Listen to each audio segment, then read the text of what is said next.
Kula niku pun neliti beberapa kitab. Sak bijak-bijake ahli hukum, asal gak nabi gak rasul itu tetap bijak nabi.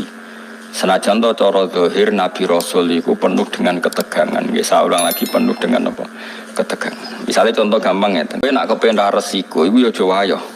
Bojo sitok konaah. Wis ayem, engko misale tukaran ya urusan lombok, urusan blonjo kan ringan. Tapi kena bojomu papat itu tukarannya kan seru, no? Seru. Tapi cara hukum, mbok kowe iso nglakoni mbok ora, muga-muga ora iso. Paham nggih?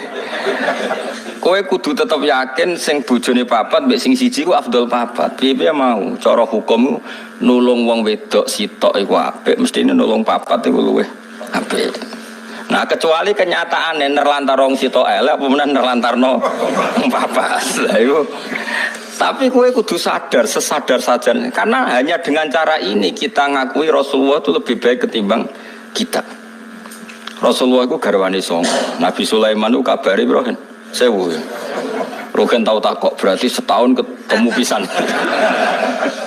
Nabi Daud itu kabare 100. Itu satu-satunya cara kita bisa tahu hikmahnya. Yaitu tadi perempuan itu lemah. Saya ingin nulung wong lemah itu baik. Kalau nulung satu baik, dua lebih baik. Pasti begitu.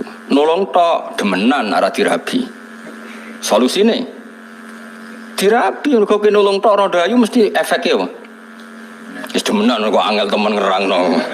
Oh angel temen wis vulgar wis model ilmu nerugen wis apa vulgar. Satu-satunya cara supaya gak demenan kok. Dirabi. Itu cara, tapi ora usah lakoni. Wong kowe ora ngarah kuat. Tapi iki cerita. Lah Rasul kabeh iku garwane iku kathah. Era Nabi Muhammad dikurangi 9 untuk umatnya papat. Tapi umatnya papat itu dodake. Prakteke kiai-kiai Jawa Timur banyak bojone tetep papat, tapi sing tau dirabi 20. Go sing loro iku cadangan no. Sing loro kan dipegat-pegat anggar bar di anak dipegat. Dadi akhirnya rabine mau papat tapi tau ngrasakno wong 20.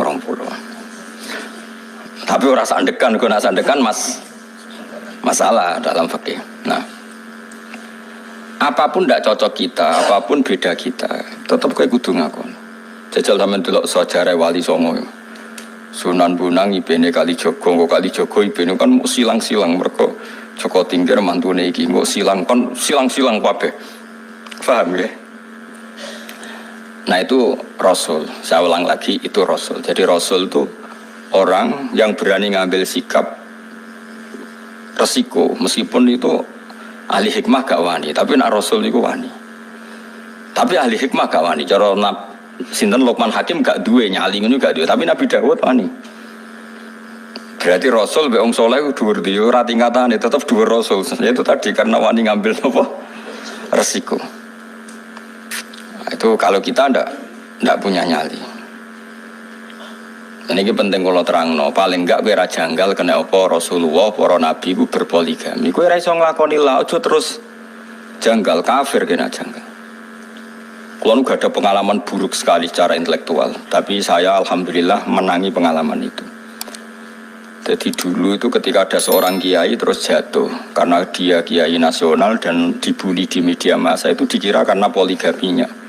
Sehingga sampai orang itu yakin bahwa poligami itu buruk karena poligami itu disinyalir karena hiperseks, karena seksnya berlebihan sehingga seorang kiai butuh poligami. Sehingga semua media menulis betapa buruknya poligami dan pasti motivasinya itu hiperseks, seks yang berlebihan. Ternyata penulisnya, karena apa saya mengatakan trauma intelektual? Karena saya itu dulu pernah husnudzon bahwa penulis-penulis itu tak kira muslim yang baik atau dengan pikiran keislamannya. Ternyata itu disusupi non-muslim supaya orang itu janggal dengan poligami. Setelah janggal berarti nanti orang Islam janggal dengan nabinya. Gayanya janggal sama kiai itu, tapi lama-lama janggal dengan nabinya, itu bahaya. Makanya kita meskipun tidak berani poligami, tidak beraninya macam-macam, dibiayai, wedi sing asli Melayu, macam-macam lah, sebab itu kan macam-macam. Karena 1 tambah 1 tetap 1, karena lari 1 kadang lari dua-duanya. Jadi itu kan gambling ya, apa berjudi. Atau delian, atau senake ning ndi ono delian barang kan ya. Wes Tapi apapun itu kita harus mirip-mirip Nabi, niru Nabi. Kalau menolong orang satu itu baik, harusnya dua itu lebih baik, harusnya empat lebih baik. Kalau punya satu saja masalah, berarti empat lebih masalah. Kita hanya ngomong gitu terus. Nah, terus hukumnya piye Gus? Hukumnya yo ngono iku, ngono. Pokoke paham ya, hukumnya piye? Hukumnya yo. Misalnya kayak kula mulang wong siji ku apik. Mulang wong loro luwih apik, mulang sak musala luwih apik. Tapi nek mulang ora bener bodoni wong sitok wae dosa. Apa meneh bodoni wong sak musala. Hukume ya wis ngono iku. Lah terus piye? Ya ora piye-piye, pokoke hukume. Nah itu Rasul dengan hikmah itu, Rasul itu di atas hikmah. Nggih, Rasul itu di atas. Misalnya contoh gampang gini. Tak dudono bodoni wong zuhud. Tapi luwih bodoh kowe ya, maksudnya iki bodone wong zuhud tetep luwih bodoh kowe. Ana wong zuhud dikeki dhuwit wong kafir. Dikeki dhuwit wong kafir 1 juta misalnya. Aja partai, nak partai kan nyuap. Engko nang contohno partai tertentu ning Indonesia sing non muslim aja contone aja partai. Partai iku bulet padha bulet lah. Sing bulet maksudnya. Lah baleni malih. Misalnya Mustafa kan gayanya zuhud, jenggoten dilo, terus kadang bebot rahum, raroh wong, pokoknya modelnya jadab, wis koyo wis soleh-soleh. Iku nak dikei dhuwit non muslim 1 juta iku gak gelem, dipakano anake wedi haram, disumbangno masjid wedi ra ditampa mergo dhuwit kok wong kafir. Dikene bojone kok dadi daging haram. Itu zuhud. Tapi di atas itu ada makom yang di atas zuhud. Cara berpikir begini. Ono wong soleh mau manfaatno duit 1 juta, pilihannya apa? Diobong? Enggak, misalnya kowe ketemu orang yang lebih alim ketimbang orang zuhud, jawabannya apa? Apa 1 juta ini diobong? Kalau diobong tabdzirul mal, menyia-nyiakan harta. Aku wong soleh mau nganggo ben dienggo wong fasik.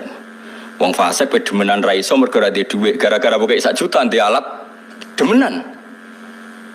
Kowe ra wani mangan pokoke wong fasik jebule malah dienggo demenan. Kue rawani mangan jebule dinggo keburukan. Makanya itu masyhur perdebatan ulama Al-Azhar itu. Ada ulama Al-Azhar menerima orang pejabat dolim, sedekah, sing sitok nampa, sing sitok ora. Jare sing ra nampa, ulama kedonyan dikek pejabat fasik nampa. Jare sing nampa, Kiai Bento, iku dhuwit nek dicekel pejabat fasik, kemungkinane digo demenan, digo fasik-fasik. Cekel kiai, saleh. Jadi ilmu bejuhud itu beda, Mas. Mulane aku tetep dhuwur aku makome. Mbah kapan-kapan nak dhuwur kowe ora ro. Lewat jalur tikungan terus kayak nyelip. Makanya saya kenapa termasuk pengagum Syekh Abdul Qadir Jilani. Kalau kamu pengagum beliau kan karena kitab manakibnya. Kalau saya enggak, saya ini punya kitab banyak karangan beliau. Termasuk yang paling terkenal itu Al-Hunyah, terus Al-Futuhat Al-Ilahiyah, terus banyaklah karangan beliau. Yang orisinil maksudnya yang mansub ilaihi, yang memang orisinil ada sanadnya, bukan yang matsus ya, bukan kitab yang sebetulnya agak karangan beliau tapi dianggap. Karena di dunia kitab juga resiko ada yang namanya matsus apa? Matsus itu cara hadis mudallah, sebenarnya Nabi nak ngendikan itu tapi dikatakan ngendikan untuk menjustifikasi satu madhab. Tak contohnya begini misalnya. Ya tadi kayak kasusnya Mustafa, misalnya Abu Jahal dijak urip. Ruhin Mbak Mustafa, Ruhin itu, tapi Ruhin gak sufi masalah itu gelemnya mereka butuh duit. Misalnya Moskow saiki tiga di Abu Jahal, tiga duit 1 juta. Kang Mustafa, aku lor jenengan kok unik, tak kayak duit 1 juta aja. Ampun, dosa. Sangkan Abu Jahal, Mustafa kayak duit ragelem, terus tiga tombok Mbak Abu Jahal, tiga tombok. Coba sekarang Abu Jahal pakai itu untuk tombok, untuk judi. Itu kamu sekarang ikut salah enggak? Ikut, karena andaikan uang itu kamu pegang, dia tidak bisa menggunakan uang itu untuk judi lagi. Nah itu Rasul punya logika lebih jelimet. Kalau orang zuhud kan asal gak make, ya sudah, supaya gak resiko makan haram. Kata Syekh Abdul Qadir, tapi kalau jangan niru ya, kalau gak kelasnya jangan niru. Kenapa para Rasul dan para sahabat memakan harta ghanimah? Harta ghanimah itu hartanya siapa coba? Orang kafir kalau perang, orang kafir kalah kan hartanya disita, namanya harta apa? Harta orang kafir itu kan dari transaksi yang kafir. Mungkin mereka rentenir, mereka jual beli khamr, jual beli anjing, jual beli celeng, macam-macam lah. Paham ya? Dari semua hasil kekafiran ini dipakai alat perang. Setelah perang kalah, Nabi nggak ngambil itu. Makanya semua ilmu itu ada silsilahnya, Kefuan. Kata Nabi, saya diberi ilmu 5 yang Nabi dulu nggak dikasih. Di antaranya ghanimah. Ukhillat lanal ghanaim walam takhilla li ahadin qabli. Ghanimah di era saya halal, tapi nabi-nabi dulu tidak. Kenapa di nabi-nabi dulu ghanimah tidak halal? Nabi Musa nggak boleh makan rampasan Fir'aun. Nabi Ibrahim nggak boleh makan rampasan Namrud karena miliknya orang. Tapi kata Nabi, untuk saya boleh. Itu ulama itu menduga-duga, kok aneh. Nabi yang nabi pilihan kok malah nggak boleh, malah boleh ya, malah boleh memanfaatkan ghanimah. Terus ulama-ulamanya Rasulullah itu kan pinter-pinter. Ternyata kaidahnya adalah darul mafasid muqaddamun ala jalbil masoleh. Kalau harta itu dikembalikan ke pasukan kafir yang kalah, taruh saja misalnya lah tentara, misalnya perang sama Papua yang pengacau keamanan, bareng untuk celeng, untuk babi, terus dibaleno, monggo ini gadani jenengan, jadi sate meneh. Aduh disita, tapi cobangan lah babi. Nah contohnya tapi cobangan, mereka haram ainiyah, napa? Paham ya? Nah termasuk contohnya aku mau wedok kan lagi sing senengane rugen. Nah ana wong wedok kafirah, perang kalah, kan cawe wedok iki jadi amat. Mereka nak belakno wong kafir monggo. Berarti nanti memproduksi generasi atau populasi atau turunan kafir. Tidak dikeloni rugen. Kan terus mulai rocah keriting-keriting mukmin. Terus manfaat. Lagi jenenge amat, napa? Tapi ojo langsung mek salah sitok kan. Gentinya akad ala ditunjuk imam ya. Gentinya akad tuh ditunjuk. Jadi misalnya perang kok ono cah wedok 10, aku imame. Iki rambutnya lurus ya sik wae rugen.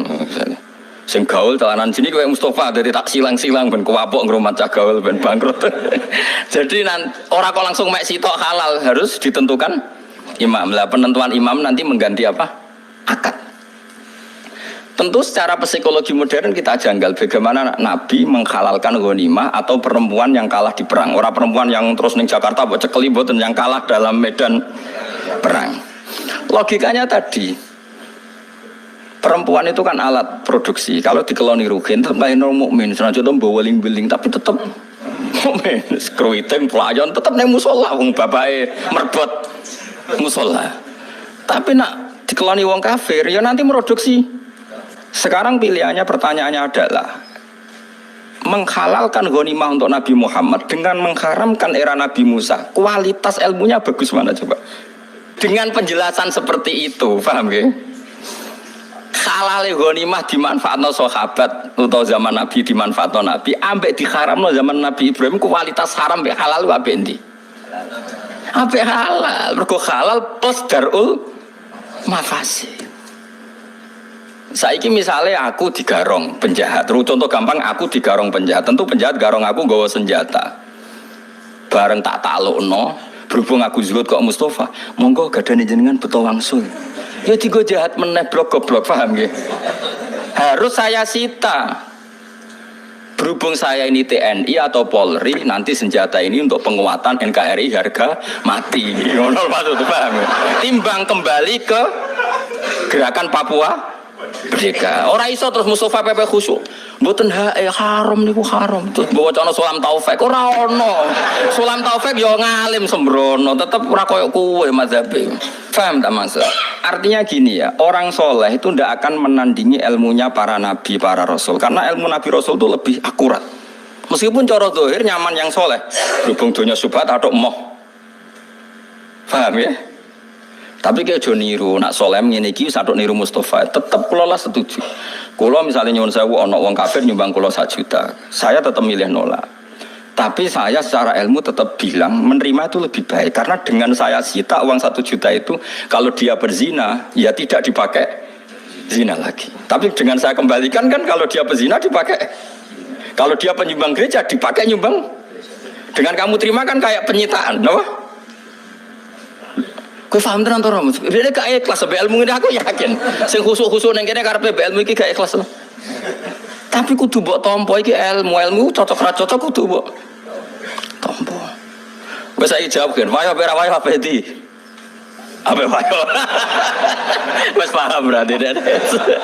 Tapi bahaya di kanggo kowe wayo bera wayo. Bahaya wayo jawab ae dadi hukume apik wayo tak nak dipraktekno. Bahaya wayo. Lah iku sing disebut fakulu mimma ghanimtum halalan thayyiba. Tapi ya wattaqwa. Halalnya ghanimah itu halal yang karena alasan darul mafasid muqaddamun ala jalbil masalah. Mulane nggone Quran nek ana wong wedok mukminah hijrah ning gone Kanjeng Nabi padahal bojone do kafir, terus bojone kafir ku nuntut supaya istrinya dikembalikan. Jawabe pangeran bi fala tarji'uhunna ilal kuffar lahunna khillul lahum walahum yakhilluna lahun. Ora iso wong mukminah sing wis saiki Islam dibalekno ning bojone sing kafir. Engko ora dadi produksi wong kafir. Terus wong kafir ngeklaim, gak iso mat aku rabi ku entek akeh, maharku entek akeh, biayane yo entek akeh. Wa atuhum ma anfaqu. Terus Kanjeng Nabi kena khitab mengganti biaya perkawinan. Iku hebate Nabi. Jadi kalau baleni malih, mulane wong kudu ngaji be wong alim ben waras. Aja nuruti rasa, mus Islam aja nuruti rasa. Islam ku nganggo ilmu se, engko lagi nganggo rasa. Ya mulane lah Luqman niku mau nyun sewu mau wong saleh, tetep ilmune sak ngisore Nabi Daud. Nabi Daud senajan to ya rada aneh. Mana perang yo rapi, perang rapi. Luqman gak wong nak ngomong mutiara. Tapi kan gak iso ngalahno kebatilan. Wong ngomong bijak ku kan ngono-ngono tok, tapi kan gak iso ngalahno. Nak Rasul gak ngomong hikmah yo perang ngalahno kebatilan gak wani Luqman. Mulan terus Luqman gak wis cukup nderek jenengan mawon. Lah iku saiki gak gelem wong zuhud kon anut wong alim ngrasa luwih saleh luwih adoko subhat sembrono. Ora oleh anak ilmu fatwa kudu anut wong alim. Wong alim biasane rada sarap sithik-sithik. Perkarane yo ruwet pancen. Hukume iku wis napa? Ruwet. Paham ini perlu kula sampekno ben jenengan ngerti. Ya dadi halale mulane kabeh nabi ku mesti apik. Nabi Ibrahim, Nabi Musa diharamno ghanimah. Ya ono masuk akal. Piye-piye donyane wong kafir ku dari haram. Saiki wong kafir di dhuwit ana sing krana rentenir, jualan babi, jualan celeng. Misalnya wong Korea Utara, Korea Selatan, coba transaksi babi saja berapa miliar. Berarti mereka punya uang dari transaksi uang apa coba? Haram. Makanya wajar saja kalau mereka perang kemudian jadi ghanimah oleh Allah diharamkan ghanimah itu karena materinya dari haram. Asal usulnya dari oke, itu juga satu kebenaran dan itu dipakai Allah untuk menghukumi, membimbing Nabi sebelum Nabi Muhammad. Era Nabi Muhammad itu dihalalkan, tapi tidak babinya loh ya, yang sudah berupa uang yang babinya loh. Nah, babi itu kan haram ainiyah, no? Karena logika yang terbangun adalah jika uang ini dikembalikan ke orang kafir, maka kalau mereka ingin nyerang orang Islam jadi pakai senjata, sing seneng demenan ya digo demenan, kok sing seneng bangun gereja digo bangun. Bagus mana disita sama dikembalikan? Disita. Faham ya? Lah itu berarti menerima ghanimah. Mulane terus fakulu mimma ghanimtum halalan tapi ya wattaqwa. Karena ini riskan. Mulane ngaji. Ya. Jadi kenapa Luqman itu ketika ketemu Nabi Daud, ketika Nabi Daud ya sudah jadi nabi, dia langsung taslim, memaklumatkan diri kalau dia muridnya dan meninggalkan karena tadi ilmu wong soleh sekelas Luqman itu tidak apa-apanya dengan ilmunya Rasul. Rasul itu keren, tapi memang lebih resiko mereka melawan kebatilan tentu lebih resiko. Tapi apapun itu kita punya misi yang namanya agama itu tetap darul mafasid, menolak mafsadah. Disebut la dororo waladir. Apa saja yang membahayakan kita dan membahayakan orang lain itu dalam Islam harus dihilangkan. Bijak sekali Luqman Hakim. Tapi kan enggak kelasnya dibanding ilmu Ambiya, dibanding ilmu Rasul gitu enggak kelasnya. Nah, kalau suwon sing ngaji kula sing khusuk-khusuk sing saleh, ojo geman ini ulama. Nah, masalah ilmu gak level. Tapi kan ang rasa luwih saleh nggih monggo wong ngrasa saleh wae, ora tenan wae. Mosok GR ora oleh, napa GR wae? Ora oleh. Kula nggih nate diprotes, kula sering diprotesnya. Kula niku gumun sampe jenengan, kula mboten nate roh jenengan tahajud, tapi tak kadang aku ya gumun mek wong saleh. Saleh kok neliti wong. Ora oleh saleh kok neliti wong, ning wong saleh ku sibuk ambek awake Dewi, mau aku raro kita juta ora kowe kok neliti. Karep kula badhe anut jenengan. Ya anut ngalime. Wah, angel. Menan rasa kecangkeman. Sembrono. Soalnya aku tahajud kira roh, ning tikus jombo. Tapi rasa mitosno ning Mekah malah jadi fitnah.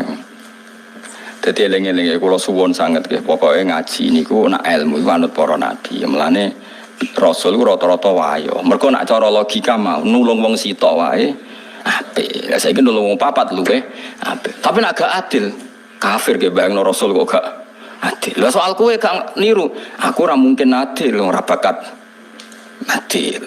Dengger kawin yo ora perkara nulung. Perkara apa ya ora roh.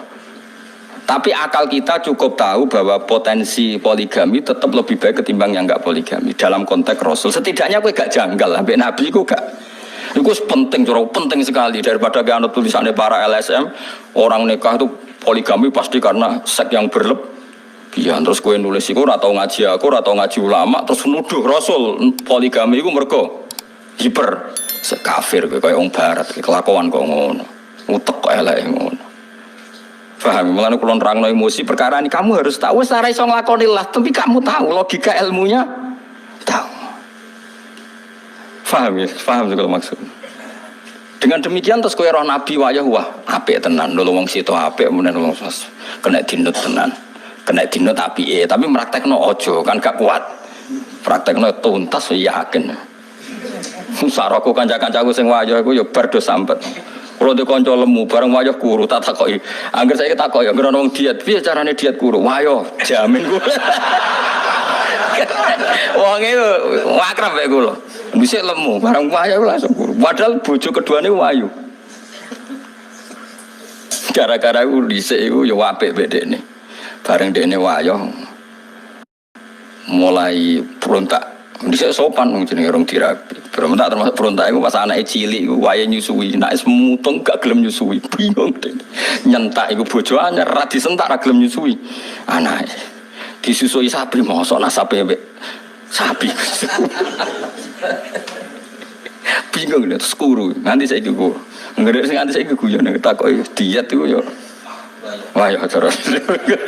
Diet iku. Ya tapi wae kula suwun nggih ngaji nggih pokoke kena apa mulane sinten di antara yang didakwakan Abdul Qadir Al-Jilani teng kitab Al-Ghuriyah niku. Kenapa ghanimah itu halal padahal ghanimah itu min amwalil kufar yang notabene dari transaksi yang haram karena ini penyitaan barang haram yang supaya enggak dipakai haram lagi. Lah nek ngono BNN nangkep narkoba terus berhubung boten gadan kula niki haram. Jenengan damel harus kita hancurkan. Tapi kalau ain kayak narkoba kudu dihancur ora oleh dinggo. Jadi kayak celeng, asu, terus narkoba kudu dihancurno. Tapi nek kayak senjata mbok hancurno kan tabdzir. Harus dipakai untuk kepentingan negara.